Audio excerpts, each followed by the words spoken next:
أديم الصلاة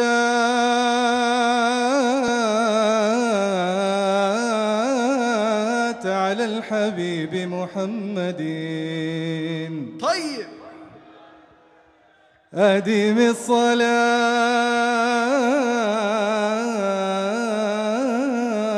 على الحبيب محمد،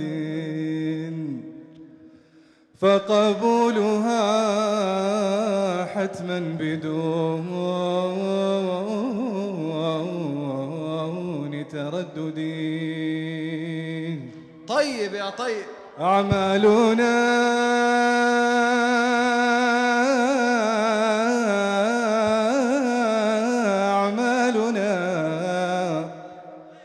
أعمالنا بين القبول وردها، إلا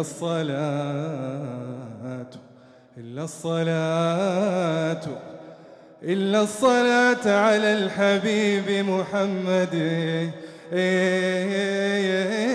زياد أورجانجي.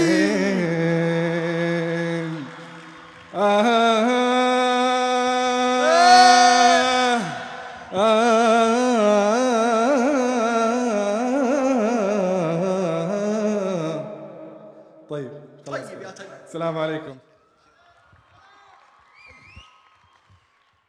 مساكم الله بالخير، يعطيكم العافية، شكرا على الدعوة الكريمة.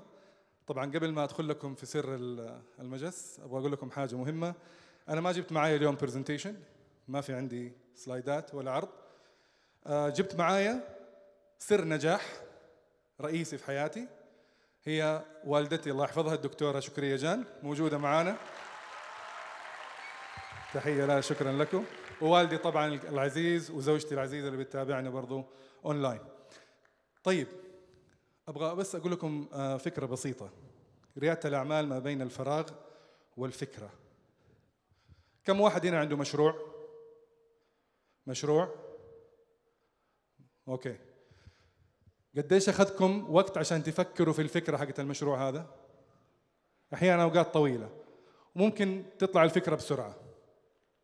المفهوم اللي بتكلم عنه اليوم هو لما نيجي نفكر في فكرة حنلاقي إنه كثير قبلنا بدأوها، لأنه في أفكار بنيت من أكثر من 100 سنة وفوق كمان و200 سنة، بدأت مشاريع كثير.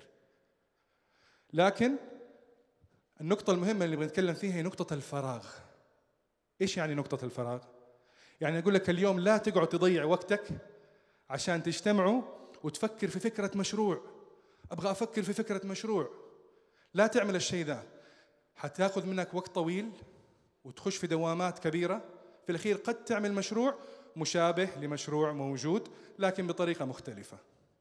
اللي أبغاه بس منكم نفكر بطريقة ملء الفراغ. يعني إيش ملء الفراغ؟ يعني أبحث دائما عن المنطقة الفاضية.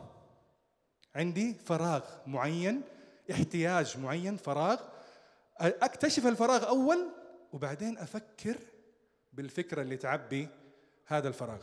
وهذا الشيء صار معي فعليا وأنا ثالثة ثانوي في عام 95. ثالثة ثانوي كان عندي مجموعة من الشباب ما شاء الله كذا عزيفة وكذا وهذا، وقتها كان في احتياج فجأة لموضوع الدفوف اللي هي الزفة حقت العروسة بالدفوف. أوكي، ففي ذاك الوقت قررت مع الشباب إنه ليه ما نسوي مشروع نقدم هذه الزفات بالدفوف للناس اللي تحتاجها. وطبعا هم ما شاء الله فنانين، وأنا كنت على أساس إدارة المشروع. في أولى جامعة، طبعا أنا خريج جامعة أم القرى تربية فنية وهذا شرف كبير لي. في أولى جامعة فعلا أسست أول مشروع لي، كان اسمه مؤسسة زفة. مؤسسة زفة استمرت 10 سنوات وهي تقدم الخدمات هذه للعروسين. طبعا هذه المؤسسة كنت أديرها من بعيد، وأحيانا كنت أنزل من مكة لجدة عشان التسجيل وكذا. فالشباب ما شاء الله عندي كانوا ما بيقصروا بيديروها بشكل ممتاز. فهنا كان أو بدايتي مع حكاية الفراغ اللي هو الاحتياج، النيد. بعد كذا بعد الجامعة طبعا كان عندي برضو إيمان داخل الجامعة إنه في التربية الفنية قالوا لي حتطلع مدرس، مع احترامي لجميع المدرسين وأشرف المهن، لكن كان عندي برضو حتى أنه هي في شيء أكيد غير التدريس، لابد يكون في شيء غير التدريس. وهذا الشيء اللي حصل فعلا. تخرجت واشتغلت في إيكيا في قسم الديكور لمدة 1.5 سنة تقريبا، وتعلمت أشياء مختلفة تماما، لكن كنت دائما أبحث عن الباث أو الطريق الفني، الحاجات اللي فيها إبداع. وبعد كذا بدأت علاقتي مع مجال الدعاية والإعلان من عام 99 2000 2001 2002 2003. في 2005 برضو لقيت جاب أو فراغ في مجال الدعاية والإعلان. لقيت الشركات حقت الدعاية والإعلان بتحتاج إلى إيش؟ رسامين يرسموا لهم القصص حقت إعلانات التلفزيون، يسموها الستوري بوردز. ولقيت احتياج للمترجمين واحتياج للكوبي رايترز أو الناس الكتاب اللي يكتبوا لك الجملة الإعلانية. فقررت وأنا على رأس العمل أأسس شركة سميتها ستوري بورد هاوس. هذه الشركة في 2005 بدأتها أونلاين، تمام؟ ما كان عليها أي كوست غير اللي هو الويب سايت اللي صممته بنفسي، وبعد كذا الشباب الله يعطيهم العافية خلوه اللي هو عملوا البروجرامينج عليه أونلاين. شركة ستوري بورد هاوس استمرت لي 2 سنين 2005 2006 وأنا على رأس العمل بشتغل، لكن بأديرها أونلاين. حققت في أول سنة وأنا جالس في مكتبي بأدير في شركتي وبأدير بالشركة هذه فقط أونلاين، صافي ربح نهاية السنة كان 100,000 ريال. هذا صافي الربح بالنسبة لي كان جدا رائع، لأني أنا ما كنت بسوي إلا اتصالات بالتليفون والإنترنت. بعد كذا في نهاية 2006 بداية 2007 قررت إني خلاص يصير عمري 30 سنة، أبغى أبدأ يكون عندي شركتي الخاصة. شركتي الخاصة اللي أبدأها من الصفر وأبعد عن إني أكون موظف وآخذ هذا التحدي. فبفضل الله عز وجل بدأت بشراكة مع نفس الشركة اللي كنت بشتغل فيها، كان صاحبها المهندس طارق اسطنبولي. فبدأنا مع بعض شراكة لشركتي الجديدة اللي بدأت في 1/1/2008. 1/1/2008 بدأت الشركة.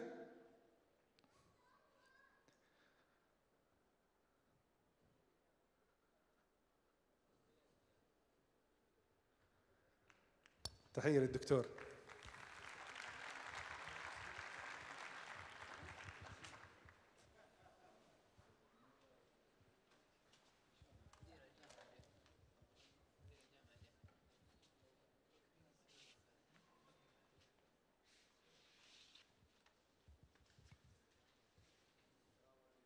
السلام دكتور بكري، شرفتنا، الله يعز مقدارك.